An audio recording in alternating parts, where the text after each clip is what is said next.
We are heading to Terego.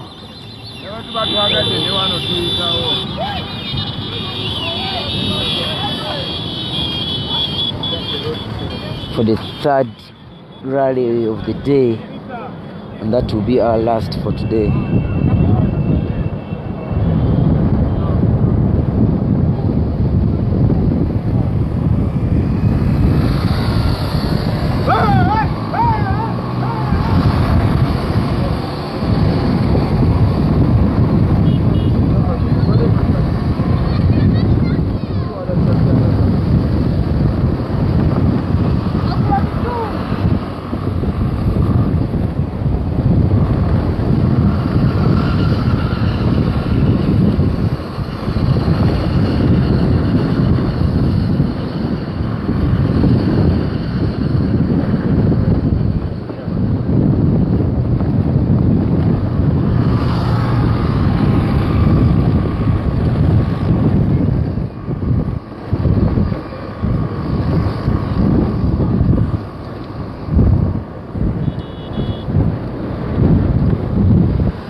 The road to Terego is also in a sorry state.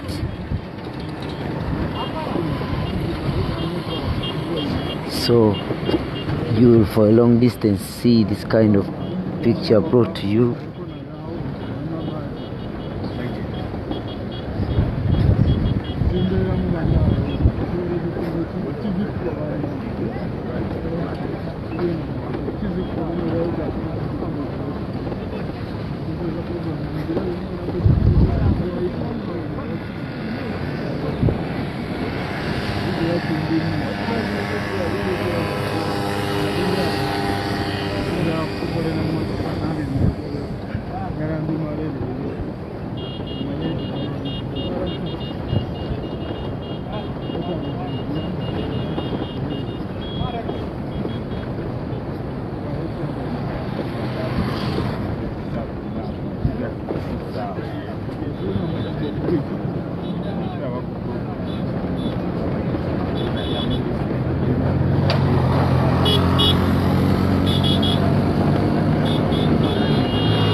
Bobi ne washyira ku majana y'amanya akabonera ka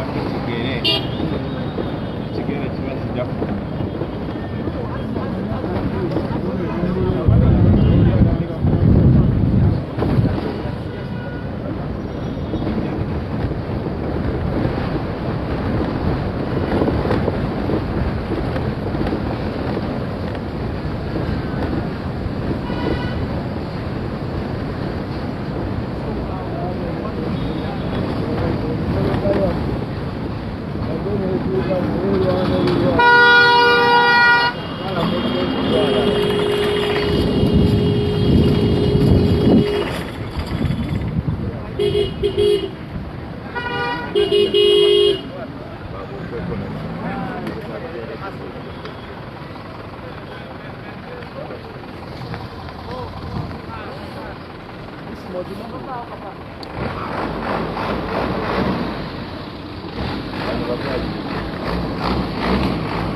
We are headed to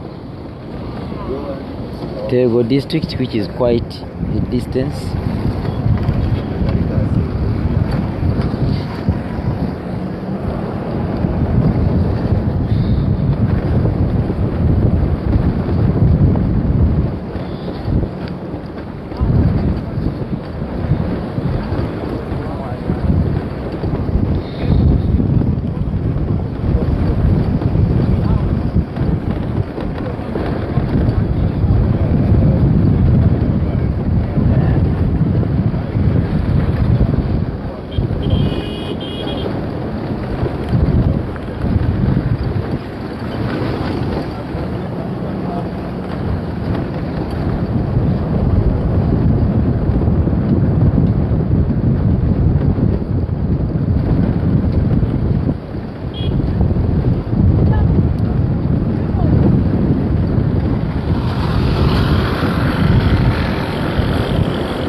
Maptama.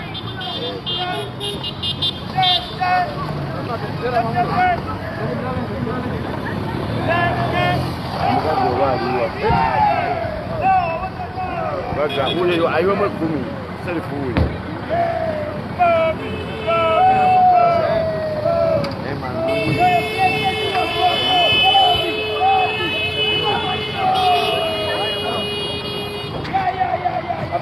Aman.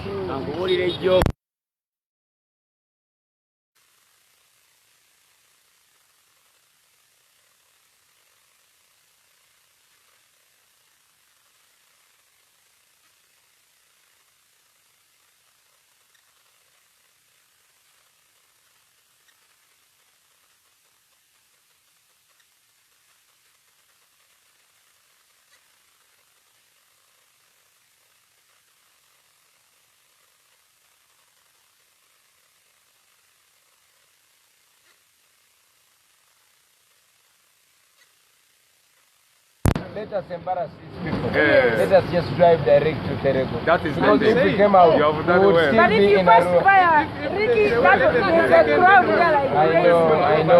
But it's okay. Ricky because I was in Ricky for rally actually. These are our coordinators in Terego district. Welcoming our president.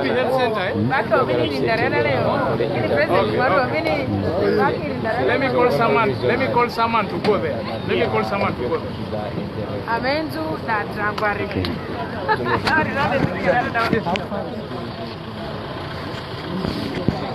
Like I say,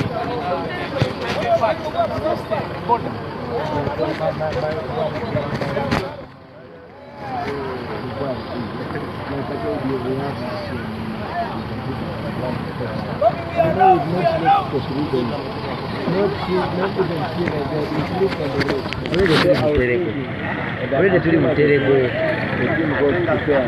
Are they going to prepare in Terego?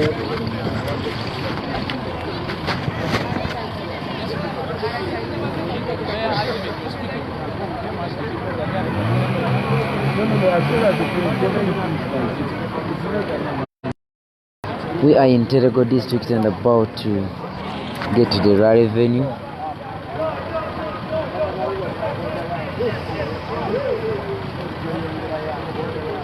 The people are looking at you there. What is going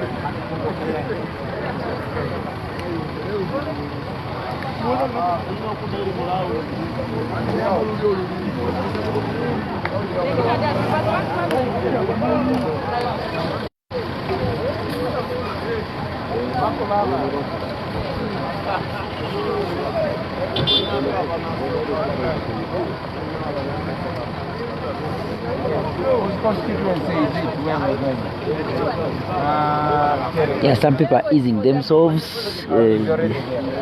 Some team members. The president, we have him here.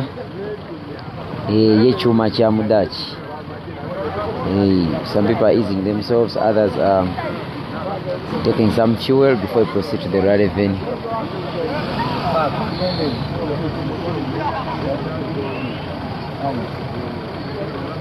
Yeah, Chairman.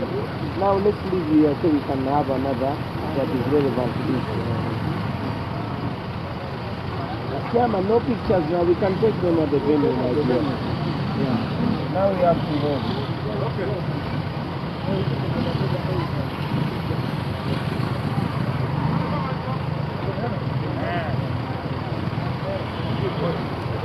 You're coming to Terego, Chair? Yeah, we'll relax and take pictures and all that.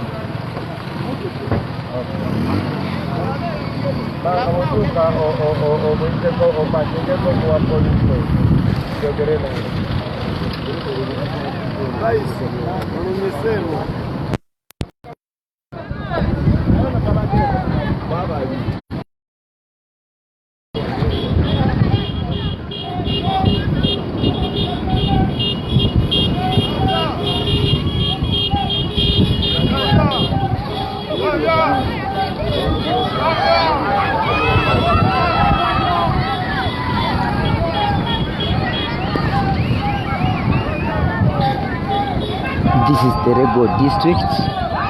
We are heading to the rally venue.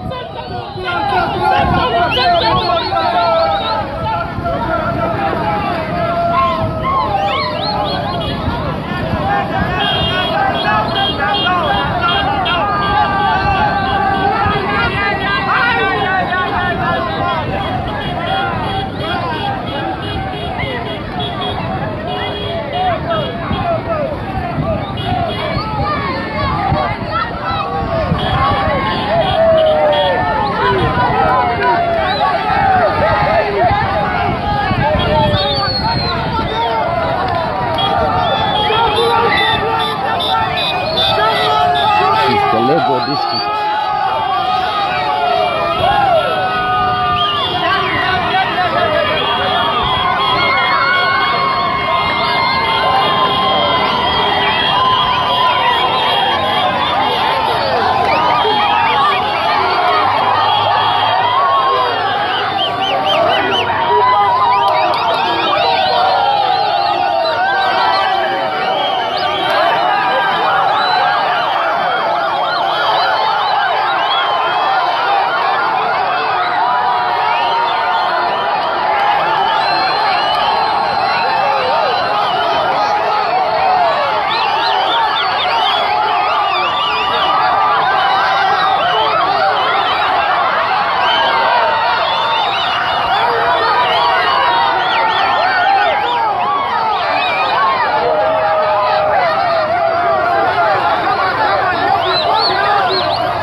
To them.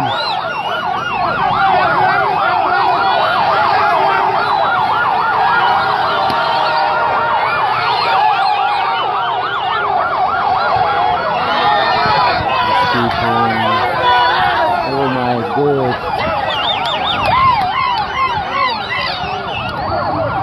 That is Terego district. We are going to the rally venue, which is not far away from here.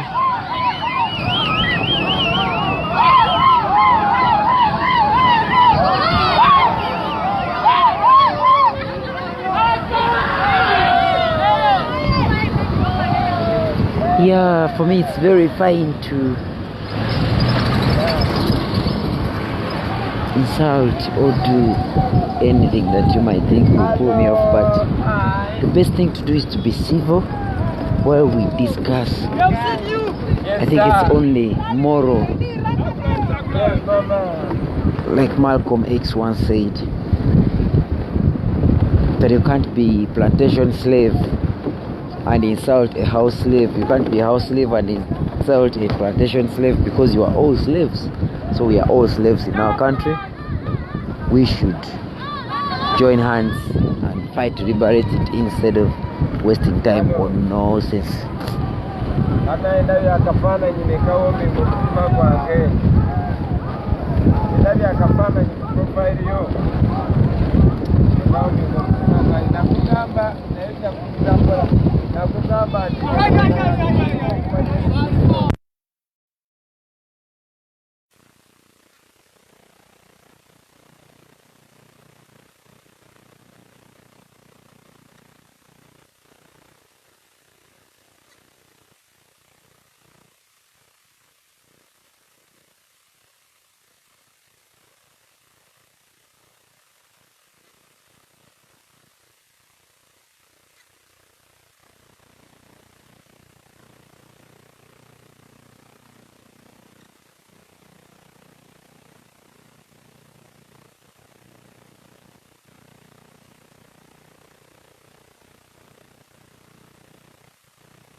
heading to the rally venue in Terego district. All these are dry mountainous areas. Whenever it rains heavily, and the rains are torrential, but not good for the farming of these people. And when it shines, it becomes drought. So these are part of the northern region of Uganda. These are parts of the northern region of Uganda that are not easy to live in. However, Ugandans that live here have learned how to adapt to the environment. And now the major activity that goes on in these areas is charcoal burning. Yeah, after President Museveni stopped these people from growing tobacco, he said tobacco is bad for their lives, so they stopped growing it. Then he discouraged them from growing which other crop is that? From growing, I've forgotten the second crop. There's a crop that they used to grow, and then President Museveni told them that doesn't bring a lot of money. So he never gave them an idea on which other crop can they grow. So they resorted to cutting down trees and burning charcoal, which is bad for the environment. But what would you do? Now the people's major activity is cutting trees and burning charcoal, of which a sack of charcoal is sold at 17,000.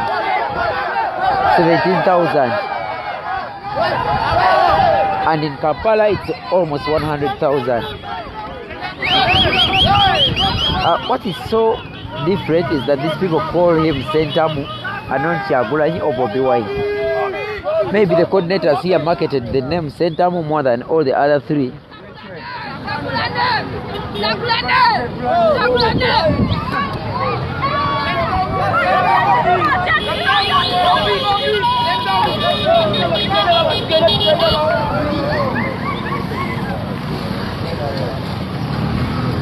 Yeah, so far we've had 2 successful rallies. We are going to the third one in Terego district where we are.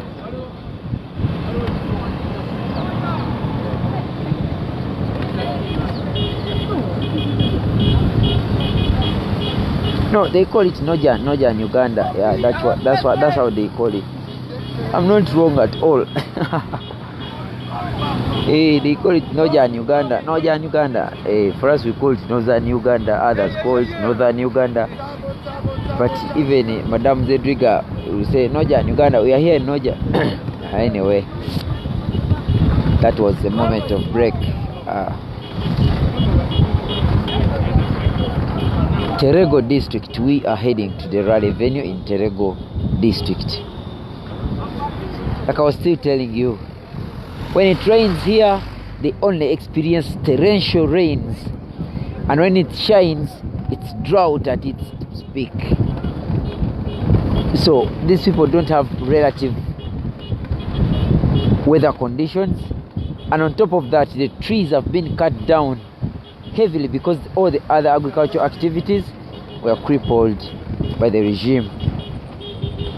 I'm told that these people, to eat meat at their home, a goat has to die of a certain disease, then they won't throw it away. That's how they will eat it. I'm told that these people share a plate of a meal, 5 children on one plate, and then they eat only one meal. Getting clean water in these areas is hard. And I'm told when it comes to education, in years they have not had a first grade in P7, and they only usually get 2 second grades in P7 in the entire district of Terego, and that comes to Madi, where we've been before, Madi Okoro. So these areas are really facing the absolute marginalization the world has ever seen, and our leaders are saying they are fighting poverty. They have brought Operation Wealth Creation, but I'm told even the cows themselves are given to the people who come from Kampala or other parts of the country and come and receive them from here. Those are words of some of the leaders of this area. I'm told this so-called prosperity for all, Wonabagagawale, all those programs have never come to this area. Why? We don't know. Yeah, when you take a look at the road going to Terego, you would imagine why it has to be like this. Yet, when you go to some other parts of the country, you will find every single road in good state. So this is distribution of the national resources inequitably.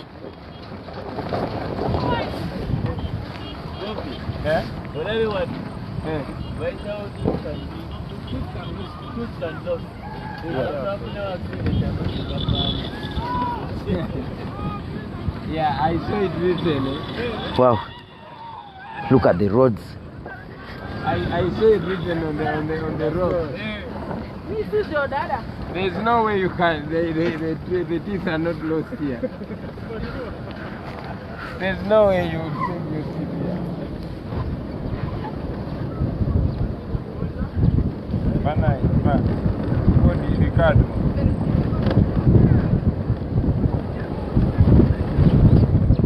Wow.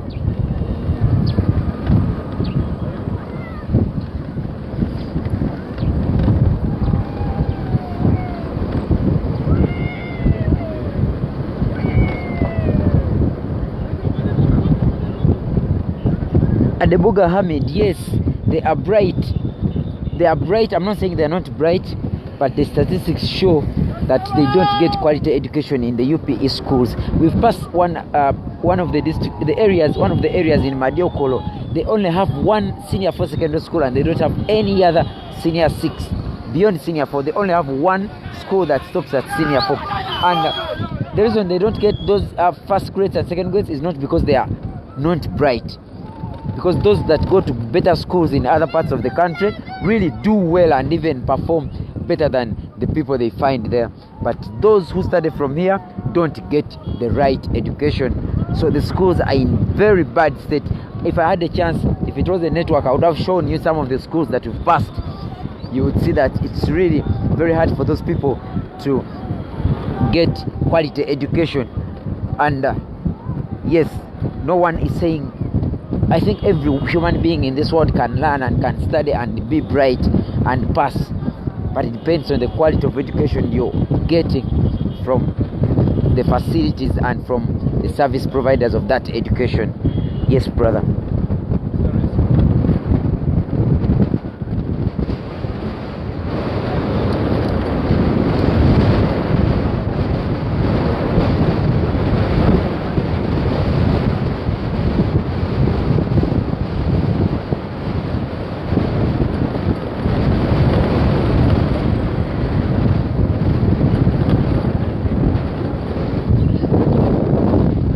Emabega, there is only darkness of dust you can see. Yeah, that's what it is at the back view. That's what it is. So you can barely see anything. Yes.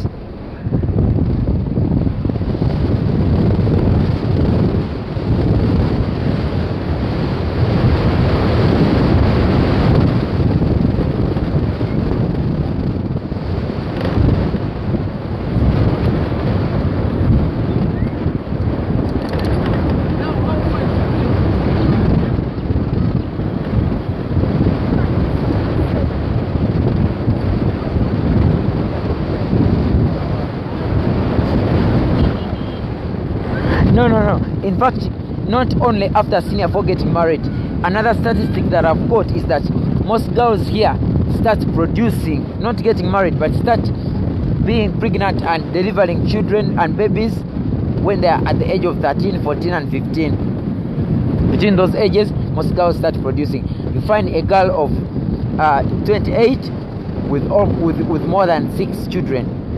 Yeah, that's very possible. That's what the leaders here have told us. You find a house like that one with a girl, with fellow girls who are her children, and with a boy who is the father. So if someone is lucky enough to go beyond the P7, then they might go to Kampala and remain there and study A level. That means they have some resources, they have some organizations helping them to go through academics. Less of that, senior P7, usually marriage kicks in, especially for girls. For boys, goes to charcoal burning. This is the life these people are living.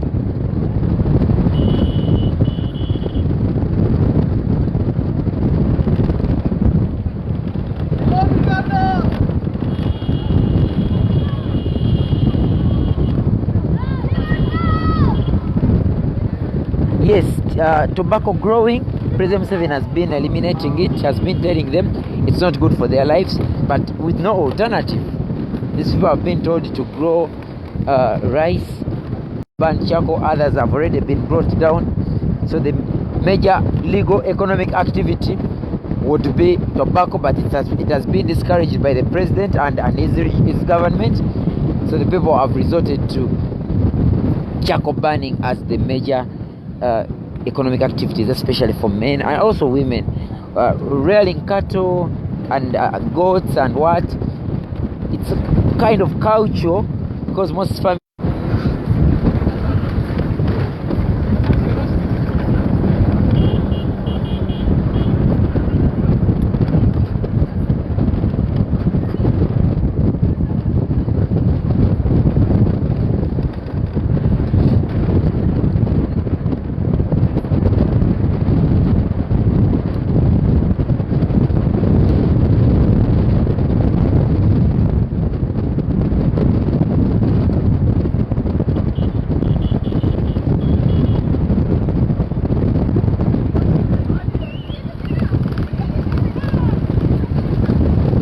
Yes, that's right. Most of the schools here, in fact all, especially in Madi, Upper Madi and Lower Madi, all of them are government schools, but in very poor state and underfunded.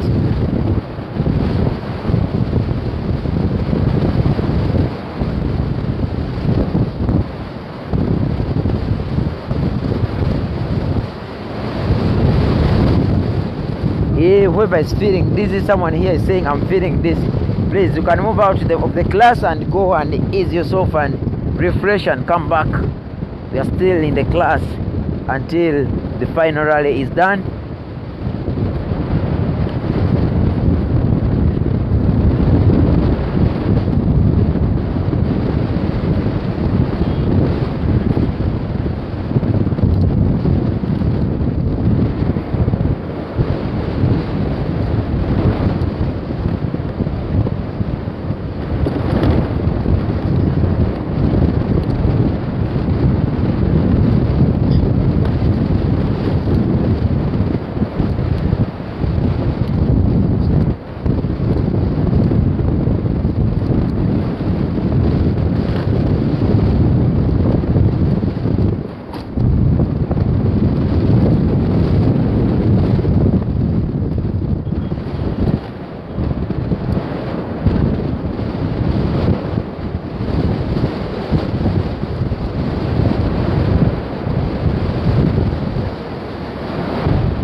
Someone here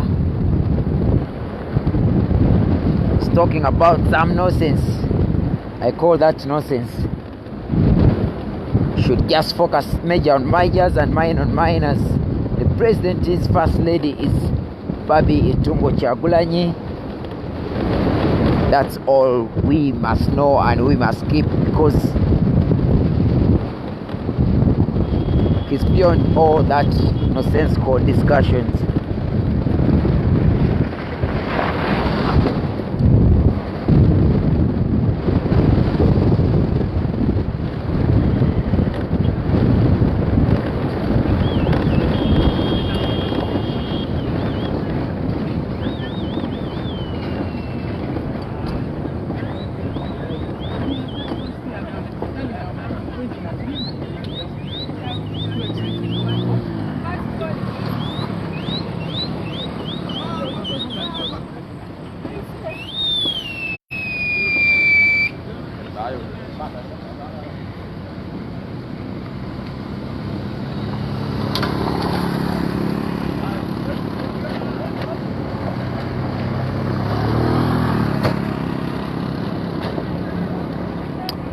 Yes, talking about electricity, someone here is talking about electricity. We have seen poles being erected, and for 35 years, of course. This is the time they are erecting poles in some of the areas of Madi where we passed, and some of the areas of Zombo. These other parts, you can't even see any sign of electricity. Those who try to use solar have them. The few that can afford buy solar panels and wire them into their houses, but electricity is a dream in this area. Especially in the rural areas. You can only find electricity in Arua where we passed, maybe in Izombo some parts, but of course due to its high cost, very few people can afford it.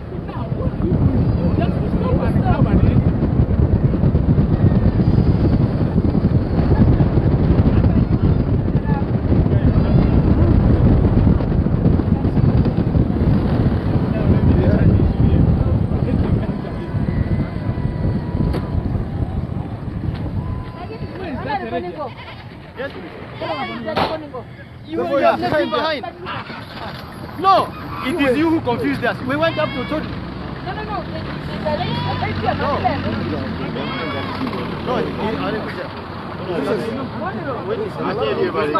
Remove it. Sila.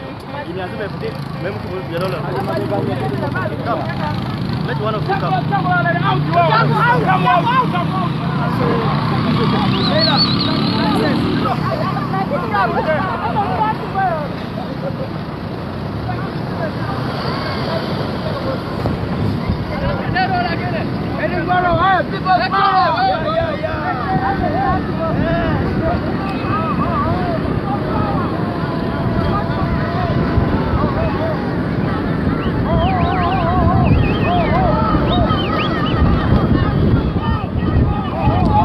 Yeah, the issue of unemployment, I think the manifesto has already highlighted it highly, and the president has always addressed it. He intends to create 5 million jobs in the first 2 years of his presidency through technology, art, athletics, agriculture, and academics. He's going to use those avenues to help discover talent and innovations, and help young people to get jobs, to create for themselves jobs, and also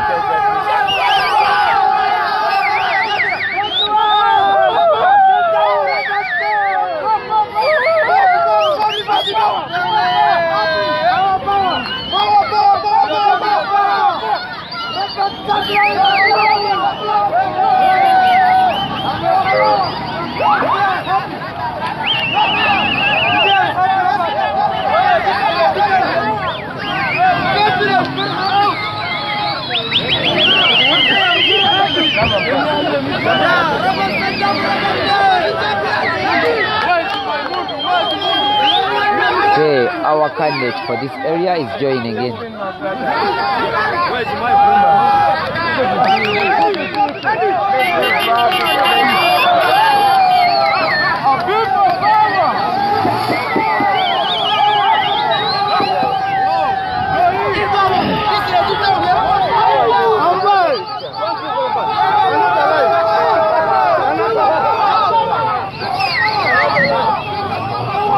This is Terego.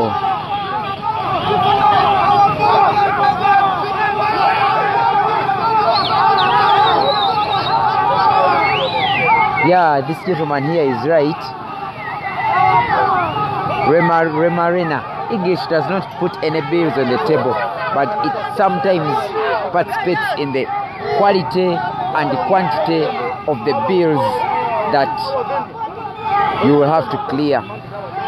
So don't undermine it, although don't undermine those that never got a chance to be good at it. And if someone tries, please respect them,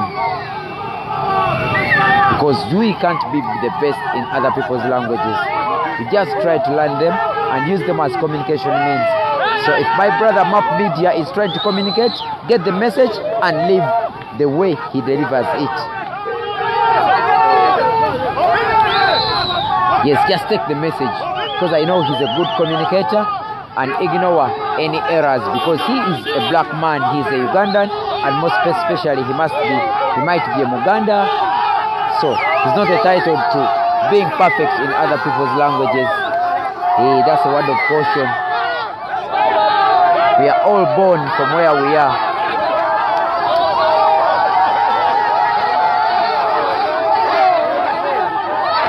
Just need to respect each other.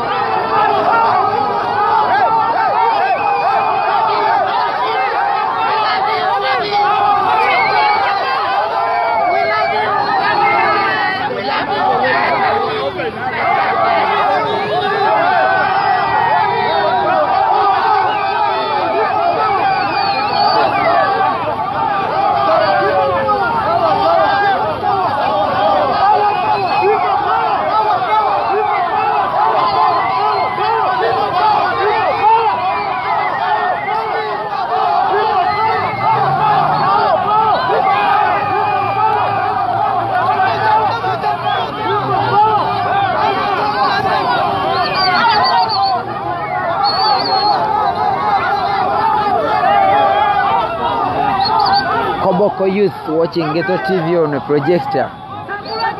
That's true then. We are so glad.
We are arriving at the rally venue in Terego district.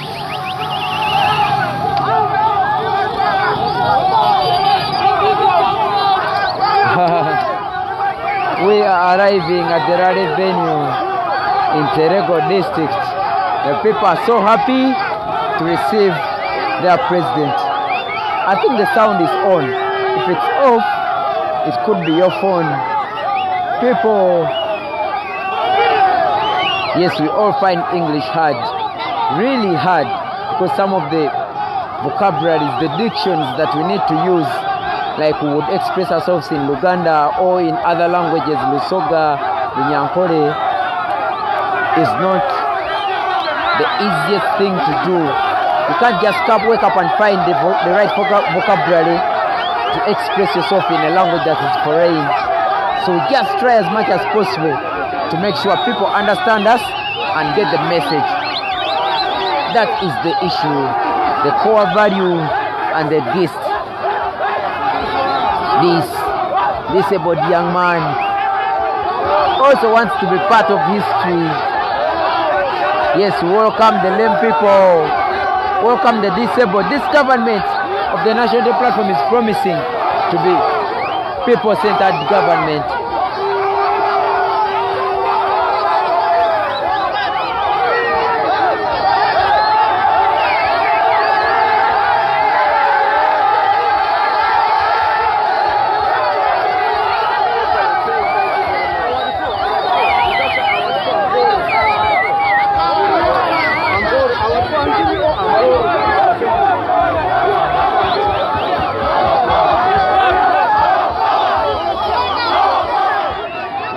Here at the rally venue in Terego.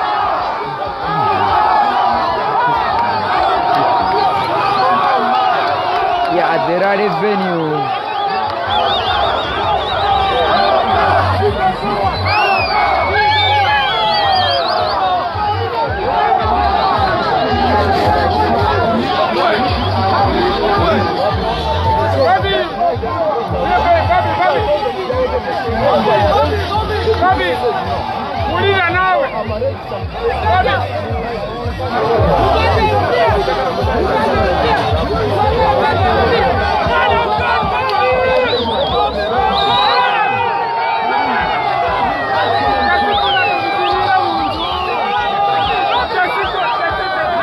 This is Terego.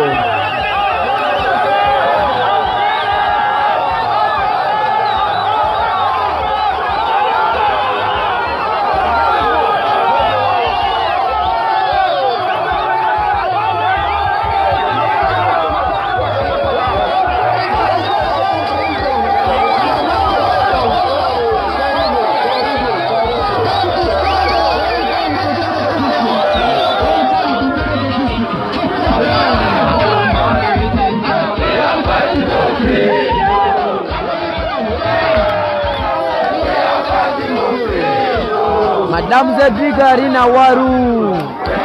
There she is. Wow, wow, wow. Saluting her president, the vice president of Northern Uganda, Rina Zedriga Waru, the commander herself.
Karibu. Anda bukura. MP Mari Terego is the Zerbo Vic.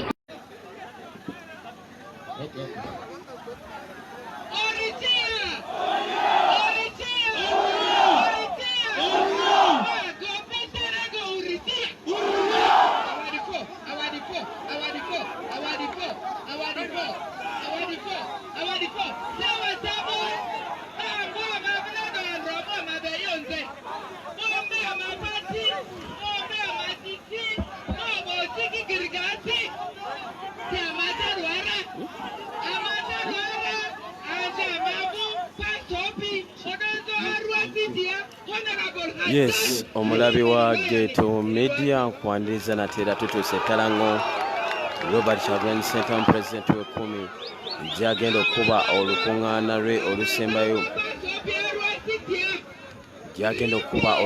lwe olusembayo olunaku olwaleero. Mwebale nnyo okubeera ku Geto Media. Kantwale omukisa guno okwebaza Mami Juliet ali mu ggwanga erya London. Webale nnyo Mami Juliet, obuyambi bwaffe tubulabye oba ensawo yaffe tugirabye mwannyinaffe kyotaddemu akakadde kalamba. Webale nnyo, webalye ddala munange tojjanga okwo Mami Juliet bakuneebalizeeko. Twebaze Vice President Zedriga y'omu ku bakoze mu nteekateeka zino zonna ezigenda mu maaso n'abalala bangi abazze nga balina kye batuteerako mu nsawo yaffe ya Ghetto Media. Mwebale nnyo, mwebalire ddala baganda baffe, ebyo bye bituyamba okutambuza embeera zonna nga bwe ziri.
Chairman LC5 Aruani amanga gamete de otara Baru mutini susi ebe umbrella hii Baru talisi ebe umbrella hii enyo tabo hawani 4 people power Dika mani do afiniti ujuruko nyeri amada ngumbeti dikido esi mide mirudu kumbele kositi Terego Awu Omaru Geriga Jera de Sopu Mugo LC3 Ruba Amabukani adu susura kwa mwenye vodi sukuru mudika susidia Iko Alo do joku sadi ala randupela Hulaliwa Asoka Pratidusi Ere kansula rukurada Kama rukurada kikito mgosa kukamdela wadikona Terego oye! Chagulan oye!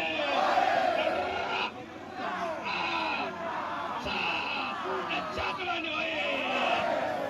Erema Richard Orioma, district councillor. Adamu Diaboma, the speaker of the district.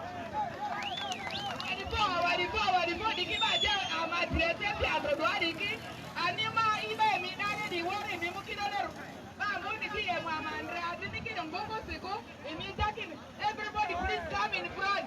Come this side. Nobody behind. My president. Please. That is the directive. Come this side. Come this side. Now, I would like to invite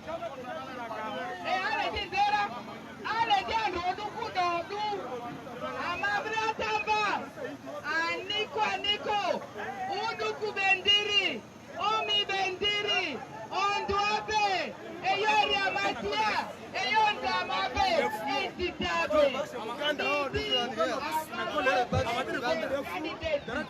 We know what we are going to do, but we are suffering.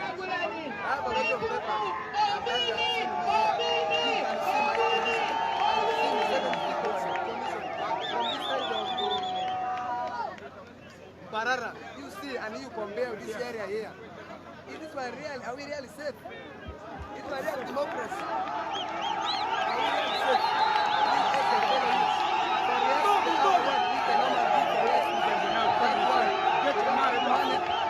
We end up with a bruising, we are addicted to alcohol, to avoid the stress, to avoid the stress of the frustration. People power! Our power!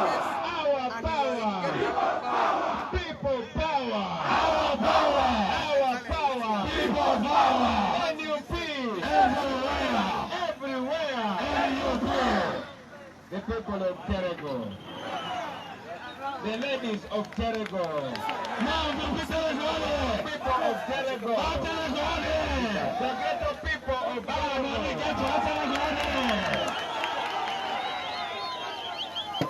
For this massive welcome.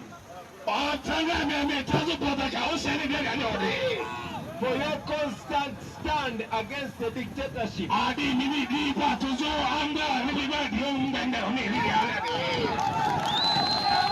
For the stand for the stand in the fight for freedom in Uganda. I can only say awadi for.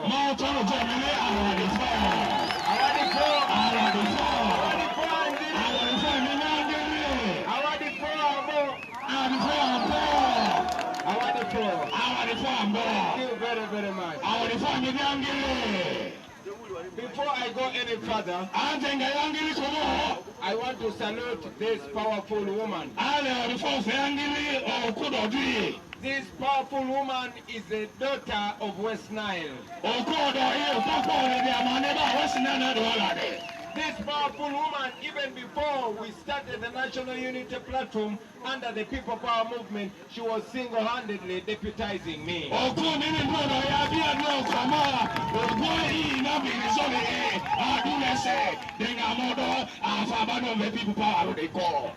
This powerful woman is called Dr. Lina Zedri.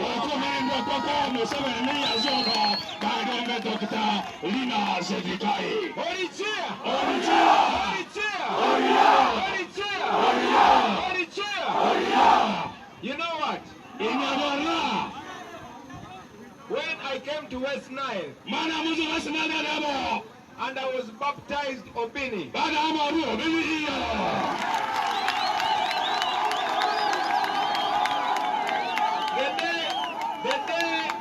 the day I was given the name Obini, that was the end of fear in my body. I know that many of you have walked for more than an hour to come. I know that we are not supposed to be on this venue, but the police.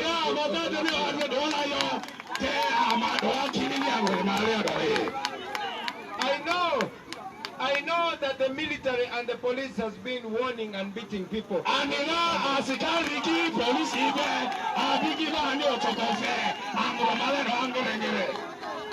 But you are all here in very large numbers.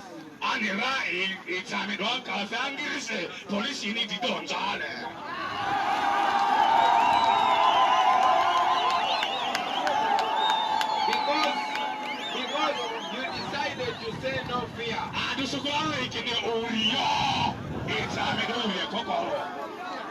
So my brothers and sisters,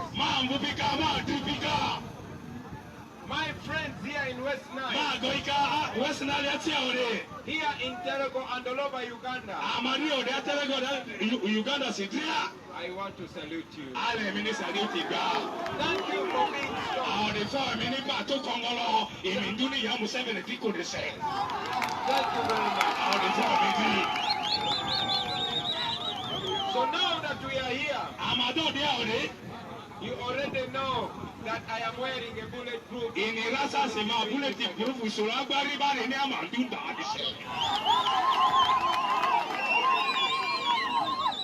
Have you ever seen a presidential election where the candidate must wear bulletproof?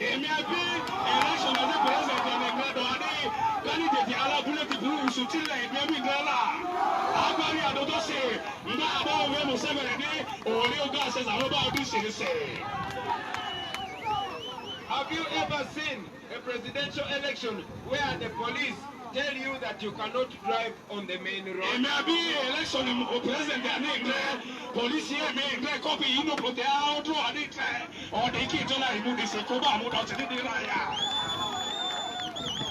Have you ever seen a presidential election where the police is the one to decide where the candidate is going to meet the people?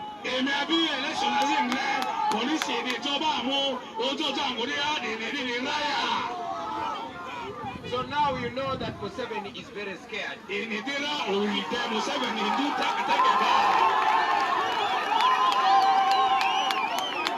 I said Museveni is very scared.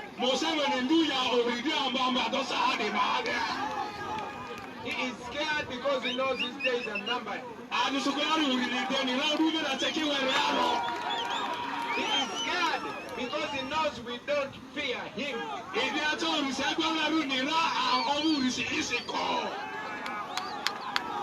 when I was in Arua some 2 years ago,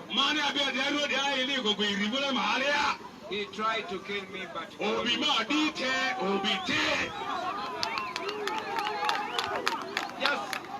just yesterday, we were in Ginger. They tried to do the same thing, but God was more powerful.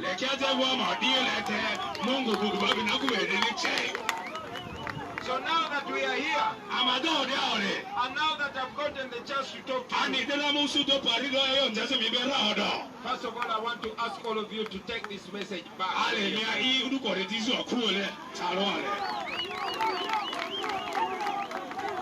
I know that if the police and the military did not stop you, we would be so many.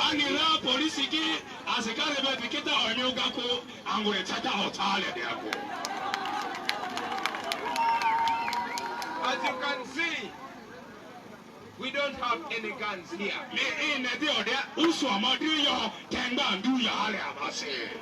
We don't have any stones here. We don't have any knives here. But you see the military and the police.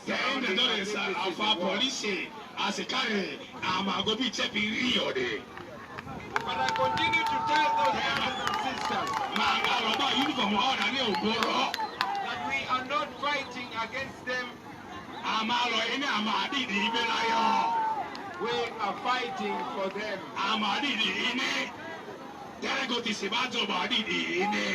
And that is why we intend to even increase their salary.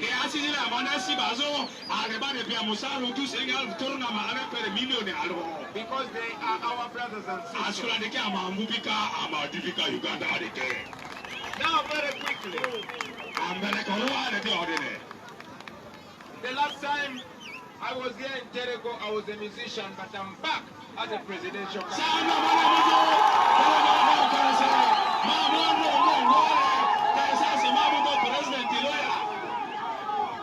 And I am here not because I am the most educated or the oldest among the candidates.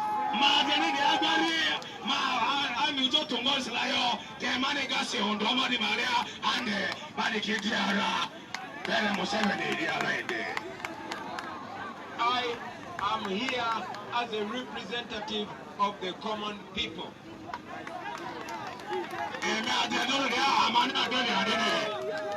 I am here as a representative of the poor people.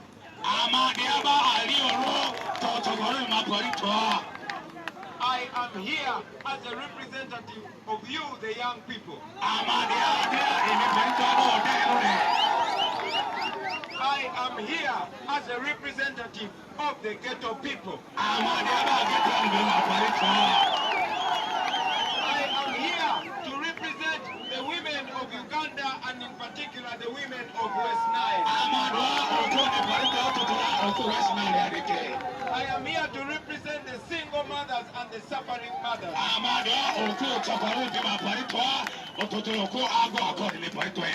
I am here to represent the border riders. I am here to represent the unemployed people. I am here to represent the 99% of the people of Uganda.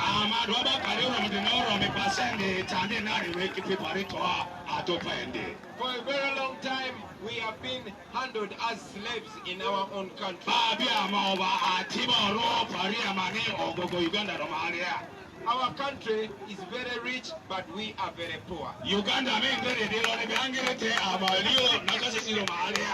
Museveni has turned this country as a property of him and his family.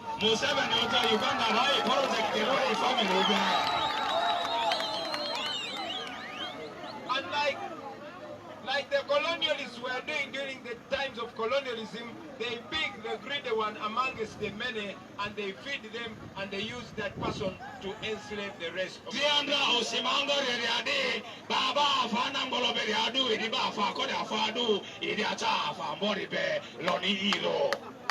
But I'm here to tell you that if you vote me as your president, you will be getting a servant and not a boss. I'll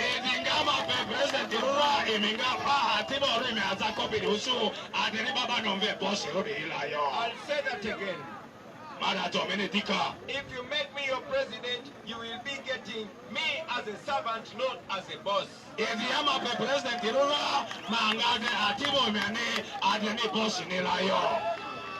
You have heard Museveni in the past saying that he's not our servant and is working for his family.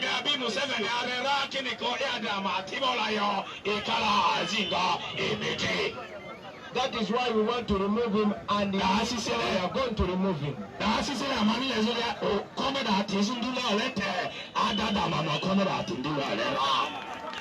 My brothers and sisters, I can talk about all the problems that we are facing in West Nile. But just looking at each other and looking around ourselves, you can see only problems. Look at the road that comes to Terego.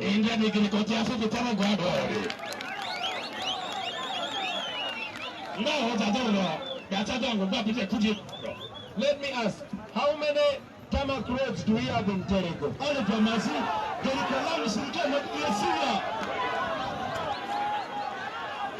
How many hospitals do we have in Terego? How many universities do we have in Terego?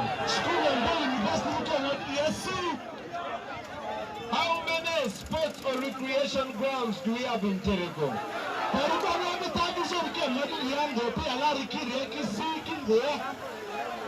But I can tell you, my brothers, that in Kampala, where I come from, we know West Nile as the land of sports superstars. Hello. For 35 years, Museveni has killed the economy of West Nile.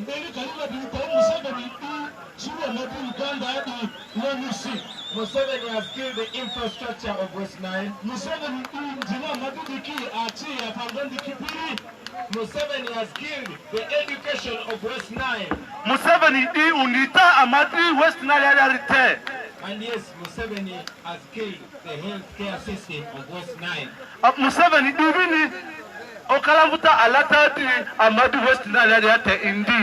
We can talk about West Nile for a whole day. But like my Deputy President Dr. Zedriga and myself said in the beginning of this campaign,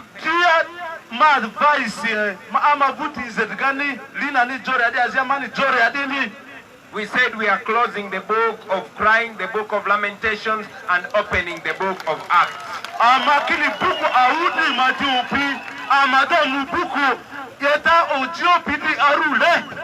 Therefore, I am not going to talk about Museveni because Museveni is history, but we are the future.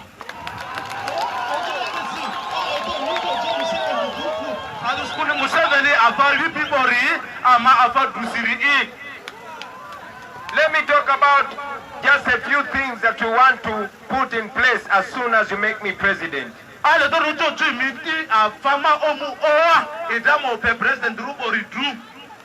The majority of you are young people. And I know that you would be able to shape your future right from school.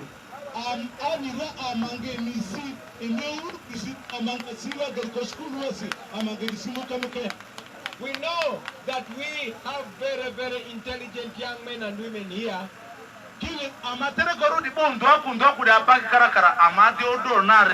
But again, we also know that we have so much talent, especially here in West Nile.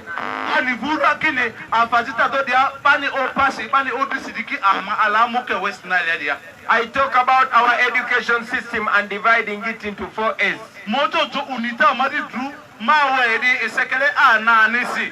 We want to focus on the academics.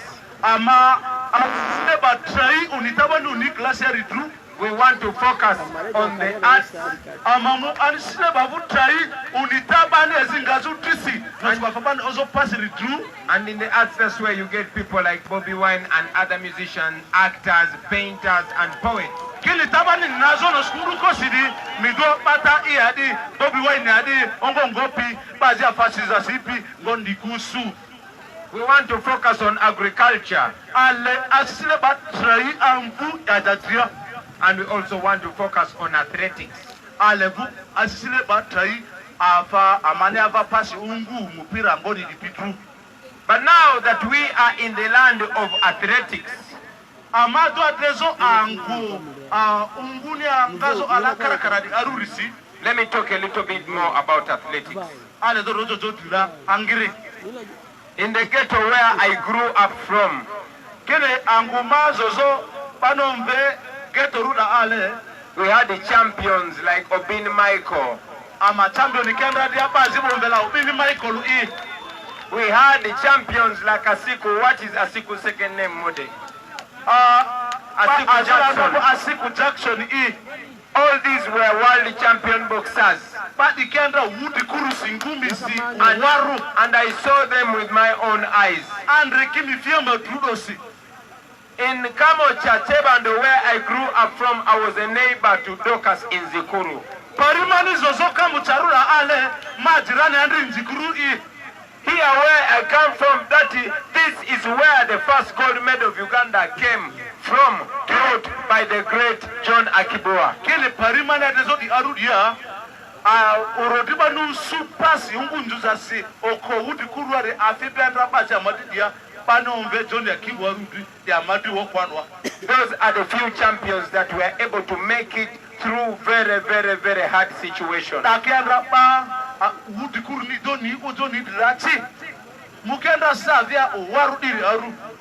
If we had a government that focuses on talent, Arua and West Nile would be bringing gold medals to Uganda every year, every month, every week. Bakimba noskuba pia zako pata unita afaba opasiriki ipia zako amataronga urodriba nigawa afadikisi rusu West Nile ili alwalusi omba alwalusi sa prisi.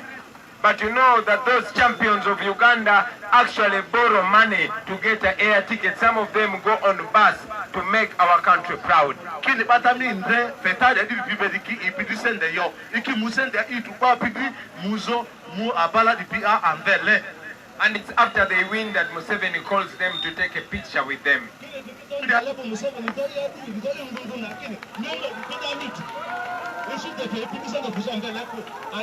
taking that picture, that is the end of the story. That is how all our champions end up miserable.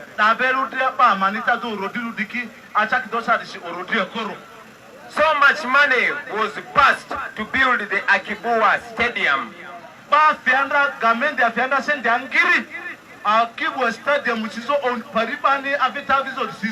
How many of you have seen the Akibua Stadium? When you see it, you will even cry tears. So I want to tell you, my brothers and sisters, that until we have a government that respects our people and what makes our nation proud,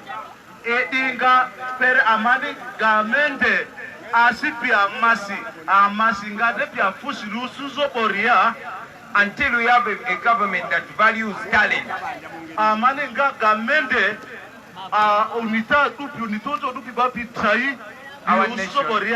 our nation will not benefit from our talent.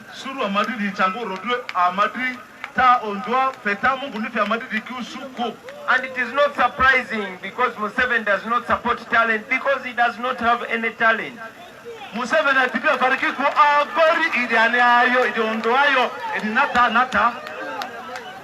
intend to develop talent right from P1, right from childhood. And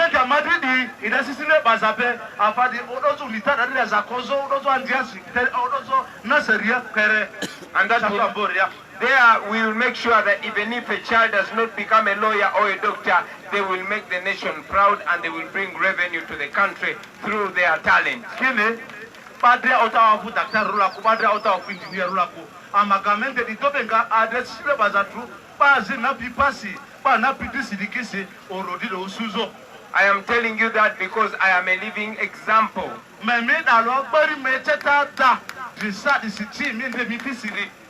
Bob Marley did not have to be a professor to make Jamaica proud. Bob Marley did not have to be a professor to make Jamaica proud.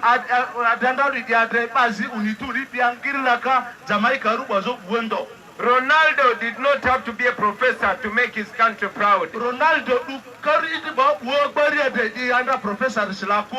Muhammad Ali or Mike Tyson did not have to be a professor to make America proud.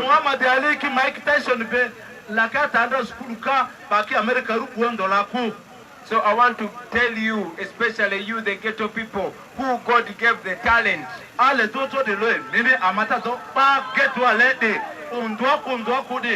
That in the new Uganda, your talent will be enough to make you a great man.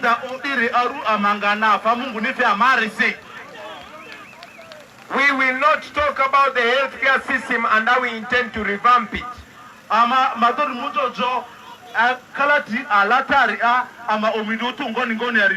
Because we can spend the whole day talking about our hospitals and health centers. But I will tell you, my brothers and sisters, that it is not rocket science. African countries met in Maputo, they met in Abuja and agreed that how to best improve the healthcare system is to improve the budget. Africa, they are attacking Maputo, attacking Kalandunduasi,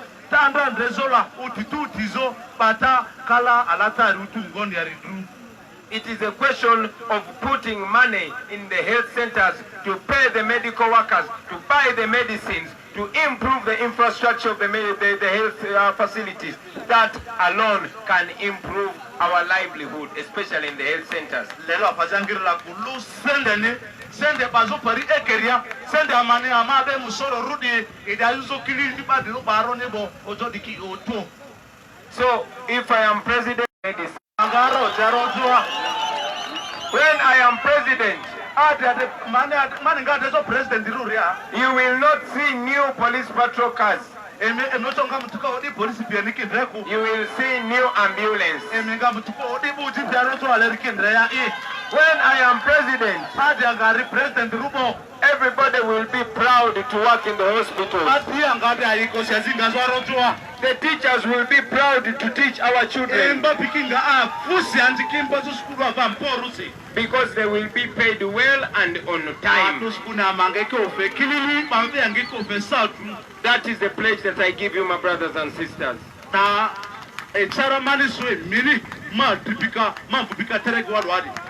For the farmers, we will ensure that we revamp the cooperatives to balance up the price of the agricultural products and to ensure that there is quality maintenance as supported by government.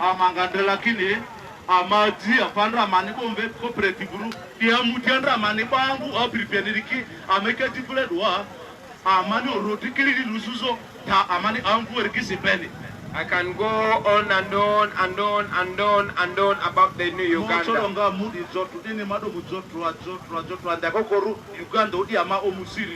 But my friends, I can only talk about those things. And I can only offer myself to lead you into that new Uganda. But the power to turn these words into action,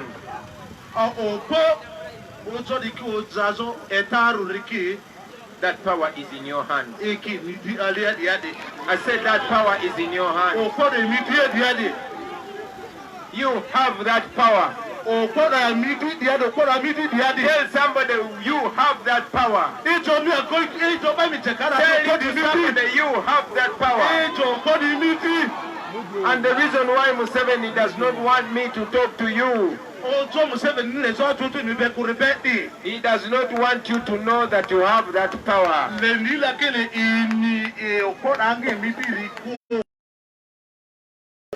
How many here are voters? Put up your hand if you're a voter.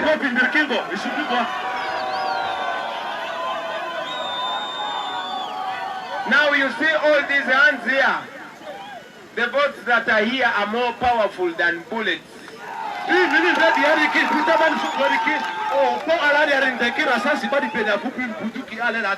I say your ballot is more powerful than a bullet.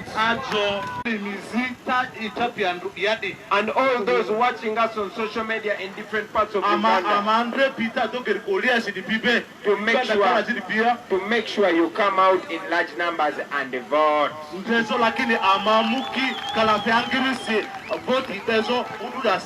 Don't say we are too many even if I don't vote. Please come out and vote. Make sure everyone in your family and all your friends, make sure they vote. And if there's somebody that you know that is sick or old or weak, help them to go to the polling station and vote.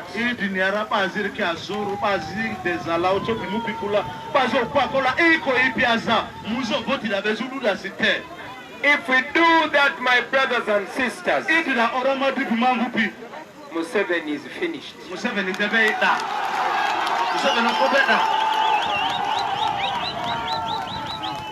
I want to assure you, don't let anybody fool you that Museveni has already rigged this election. He is trying to stop me from talking to people, but it's already too late. I have been campaigning for 20 years because I have been in your eyes for 20 years.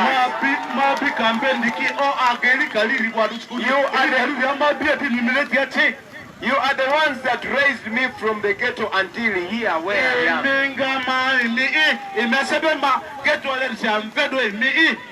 And by behaving in such a criminal manner, Museveni is also decampaigning himself. Museveni, when he was our age, he said Obote rigged the election. But in the 1980 election, there was no tear gas. In the days of Obote, a presidential candidate never had to put on a bulletproof.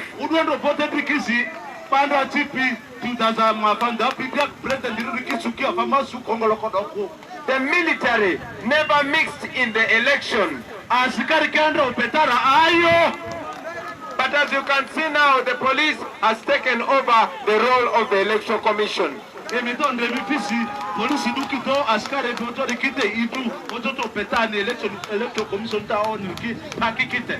So now Museveni has been stripped naked. He is completely naked. I want to ask all of you, my brothers and sisters, history. Let us all be remembered as the generation that stopped a dictator.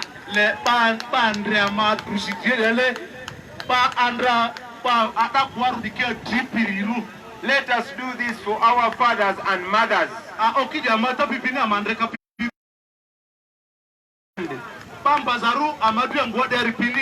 Let us do this for ourselves.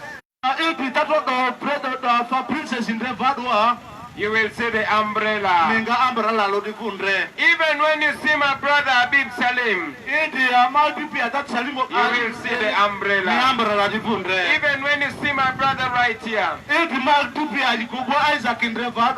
you will see the umbrella. Even when you see from different backgrounds, we are going to build a nation upon which the sun will never set. And never again will you move in Uganda not feeling proud to be a Ugandan. I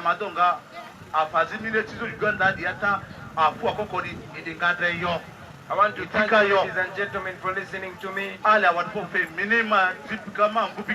want to once again salute Madame Lina Zedriga, my Deputy President. I want to salute the leaders in West Nile. To salute all the candidates that we have. But most importantly, to salute you, our bosses. You are our bosses. And you will forever be our bosses. Because you are the owners of Uganda. And we as leaders are your servants. Thank you very much, my brothers and sisters, for God and my country. Thank you very much. Thank you very much. Thank you very much. Music. Listen. You want a cappella? Me, I can even give you a cappella, man. Yes. Okay. Now, Honorable Chagulanyi has finished talking to you. You want to listen from Bobi Wine? Yo, level the vibe. Level the vibe. You don't know. Make sure say the vibe did not make no sound. Yo, man. All right. Listen. We are living in a time similar to the one of slave trade. This oppression is one slam apartheid.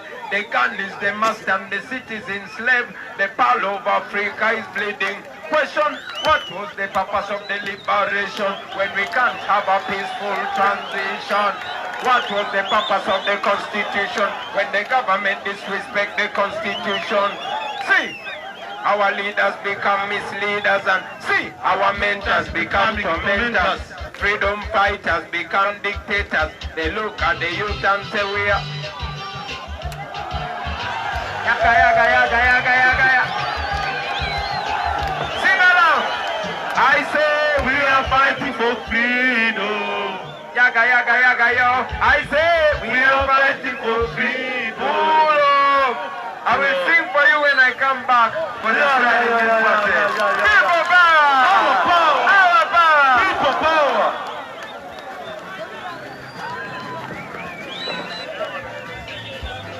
Yes, bwatyo Honorable Chagulanyi Sentamu Terego bwatyo bwagimaliriza district eno nga tebadde nyangu. Ne mwebale nnyo mwebale ddala mwena balabe ba Ghetto TV. Kambaze wa muganda wange Ashraf Kasirye abadde refreshingamu ate abawe olulimi oluzungu. Naye nga mwebale nnyo Mami Juliet nkyakwebaza mu ggwanga erya London. Webale nnyo obubaka bwaffe tubufunye.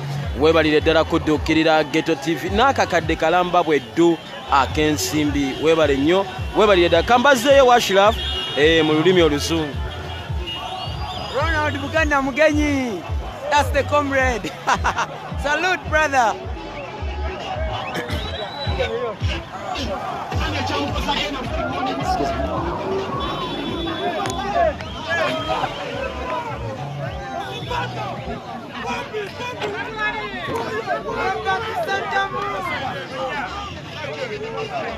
Okay, welcome, comrades.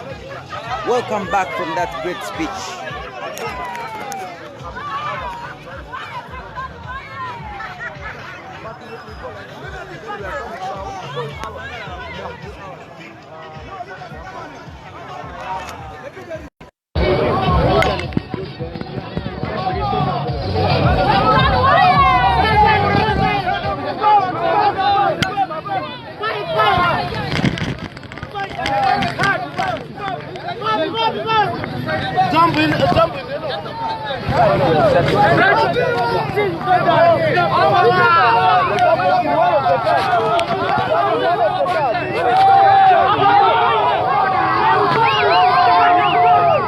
Okay, welcome back guys, welcome back from my brother Ronald Buganda Mugenyi. Today he used my channel.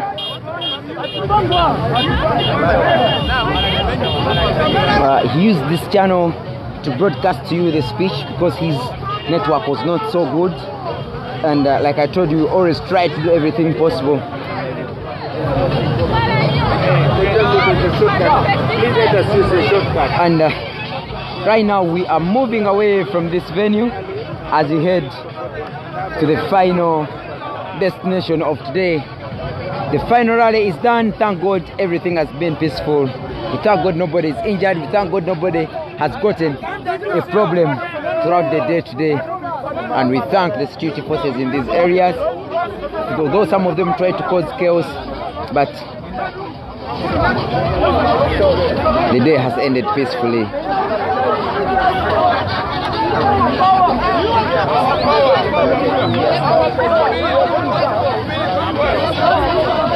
This has been Terego district. You are on Ghetto Media Live. Madamulina Zedriga Waru, the fighter of National Unity Platform in northern Uganda, the vice president and the Iron Lady herself, saluting the president. As usual, she is a jolly woman, so confident and ready to work. Always on the move. Sulaina Namukose. Yeah, my father told me I'm a Muganda. He says he's a Muganda. My mother died. She said she was a Muganda. My father is a Muganda. So, that is it. Details, I don't know. I'm a Ugandan. Yes, the president tells us to be, to love one another. Yes, thank you, Nawada Sophia, for the prayer. Thank you, sister. Thank you for the prayer. May Allah guide us. We are coming from Terego and we are going to prepare for tomorrow. The people of Terego have showed us the best love. The people of Zombo were the best today. The people of Madi Okoro were also good and great, even when they were intimidated. I